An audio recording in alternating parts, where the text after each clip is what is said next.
Hey everybody, and welcome back. Today I will share with you 3 tips that you can use during the CELPIP exam for the listening section. Now, CELPIP listening section is a little bit different compared to the IELTS or the PTE core exam. For the IELTS, you're focusing on listening to very small details, like somebody's address or their phone number. And then you have to answer correctly using the right British English, and you might get dinged marks if you don't use capital letters or use 3 words, etc. But for the CELPIP exam, you have more benefit because it is a real world English conversation.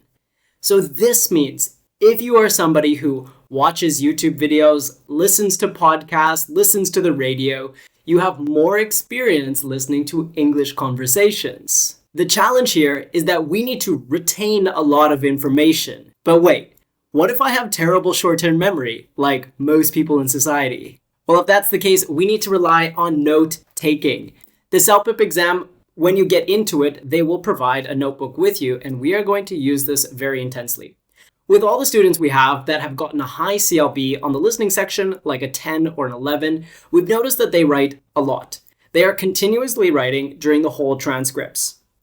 Now, there are some schools of thoughts about this. Some people say that writing helps to bring that information from the short-term memory to the long-term memory. The act of writing it is helping you to remember it better. Other people think that when we write down information, we're becoming active listeners, not passive listeners. An active listener is someone who is engaged in the conversation, like you are there in the debate with them. A passive listener is someone who's sitting on the outside of a conversation, la-di-da, just listening and not really looking for key pieces of information. So that's why we are going to write for this exam. Now, today I want to share with you a very successful note-taking method, and this is called the Cornell note-taking method. A guy named Walter Pock invented this or described it at Cornell University, hence the name Cornell. This was around the 1940s, and he published it in a book called How to Study in College. So very fittingly, we're going to use this because it's useful for college and it's useful for exams. In the Cornell note-taking method, you're going to have 2 columns on your paper, and you don't have to draw a line because we're working fast. On one side of the paper, you're going to have key details. Think of these as titles. The keywords are going to usually follow the chronological order of our story. So if our speaker goes through 3 main topics, like most speeches, you want to write those 3 main topics. Sometimes you will also write problem, solution, as a lot of the listening exams have. Or you might want to write each speaker and their opinion. That's our very general chronological order, means order from the beginning to end timeline. On the right side, you're going to have all of our main details. Details includes what is their opinion, what do they say about the topic or the solution, what are the benefits, what are the drawbacks to this topic, are there any examples that they provide. So the right side is going to be filled up the most. This is a very helpful note-taking system because when you go back to it, you're able to look at key topics. So if the question is about the solution, you go to solution and then you have 3 pieces of information there. If they're talking about the psychological benefit, you go to psychological, Remember that the CELPIP exam is timed, so we don't want to have to look through all of our notes. That wastes time. Now keep watching to the end because I'm going to show you how I do it in real time and I'll take notes while listening to the CELPIP exam. But first, there are 2 more tips I want to share with you. The next tip is to always listen for speaker relationships. Generally, in the CELPIP exam, you'll have 2 speakers. Occasionally, there's 1 doing a monologue. But we want to understand who is the speaker and what is their opinion. We can get up to 4 speakers, which becomes very challenging. You need to know their name, likely their gender, so you could identify is it a man speaking or a woman speaking. And you also want to know their opinion. When you listen to this, you need to hear their voice. What does Sally's voice sound like? What is her opinion? Dr. Ian, Professor, we need to know these people and their opinion. They'll only state that once in the beginning, and if you miss it, then you miss their opinion for the rest of the conversation. Be sure to listen to the speaker and their opinion. Finally, when it comes down to answering the questions in the CELPIP listening section, we are going to look for trigger words. Trigger words are the words that either help us to identify the notes that we have written down on our Cornell note-taking method. That'll help us to quickly find the information. If it's talking about psychological benefits, I could find it right there. The other type of trigger word is a little bit different, and this is a word that will guarantee you that the answer is correct or incorrect. Words of high certainty, like always, necessary, definitely, certainly. The reason that they use these trigger words is because they are tricky. If the exam says, the narrator or the speaker said they always use this method, that always is likely your trigger word to say that it's incorrect, because perhaps they didn't always use this method.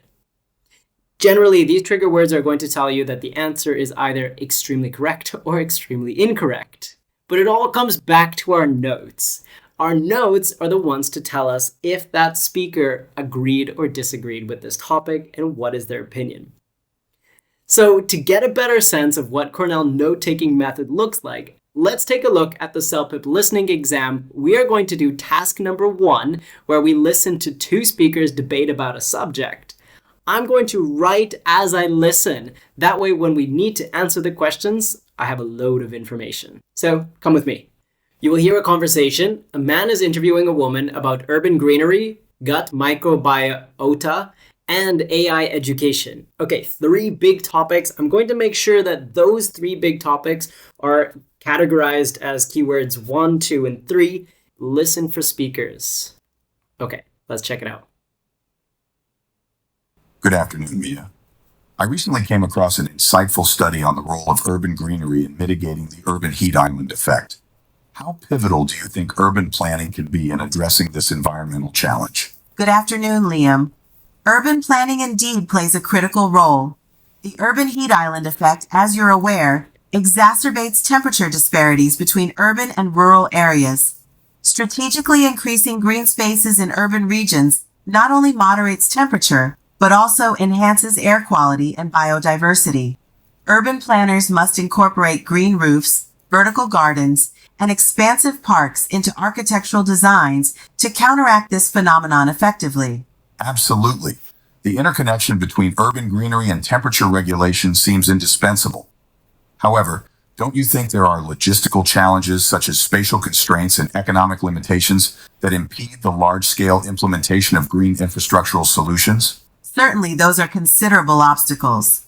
Urban environments often face space scarcity and competing economic demands. However, innovative approaches like integrating vegetation into existing structures and promoting public-private partnerships can serve as viable solutions. Encouraging community-based projects, such as rooftop gardens managed by residents, can also alleviate some economic strains while fostering community involvement and sustainable practices. That's an intriguing point.